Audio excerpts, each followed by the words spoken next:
All right, y'all, I'm going to share a tutorial for the elevated goblet squat. I will grab a weight in just a second, but let's talk about a couple things. First, always the foundation. We want to align ourselves from the bottom up to get optimal results. And something that I see often is a woman trying to elevate her heels like she's wearing, I don't know, a 5-inch stiletto shoe, and that's not the elevation that you need, okay? So why do we even elevate the heels? We elevate the heels to take the flexion of the ankles out of the equation somewhat, right? You shouldn't be so elevated that you feel like you're falling forward. We want to be grounded in the foundation of the exercise. So right here, I have a 25-pound plate. That is plenty of elevation.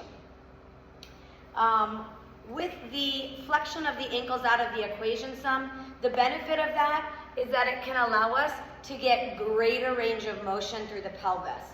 And the range of motion here, the depth in the squat, enables us to stretch the quadricep muscles coming down. Here we're getting a greater stretch through the quadriceps than if we're just coming down to here, right? So we want that full range of motion, and we will be coming all the way up. But that allows it to be a more of a quad dominant squat because of that range of motion. So find an appropriate lift for you where just the heels are elevated. Okay, this will also bring up one more point of the foundation. I'm small. I'm 5 feet tall, 113 pounds. So my frame is little, which means I may be able to just use one plate. And that width through my foundation might be just fine for me. I've got short shin bones and shorter femur bones.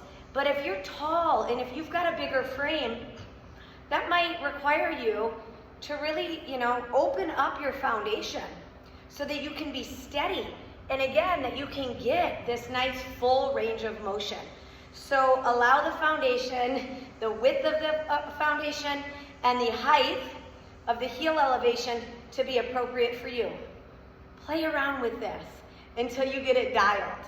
Okay, once we have the foundation set up, we'll go ahead. I want to show you one more common misalignment that I see with this exercise, which will halt your progress.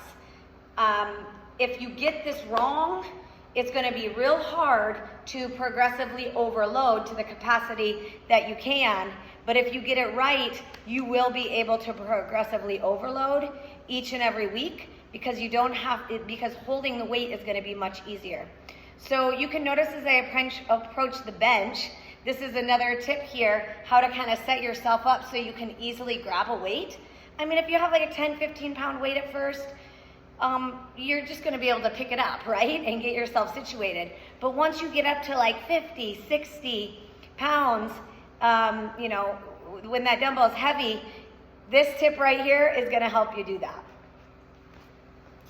So I set the dumbbell up so that it's upright on a bench or some elevated place so that I can go ahead and just get under it right there, right? Without having to go all the way to the ground.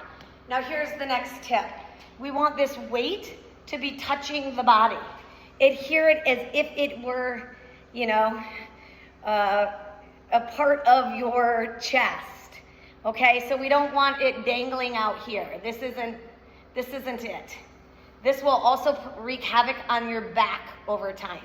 Okay, so we want it, my arms are strong at my sides, the weight is adhered to my body. Now I'm working with something. If you tried to come get this off of me or away from me, you wouldn't, because I've really got it secure and steady here. All right, so with all that said, this is the goblet squat.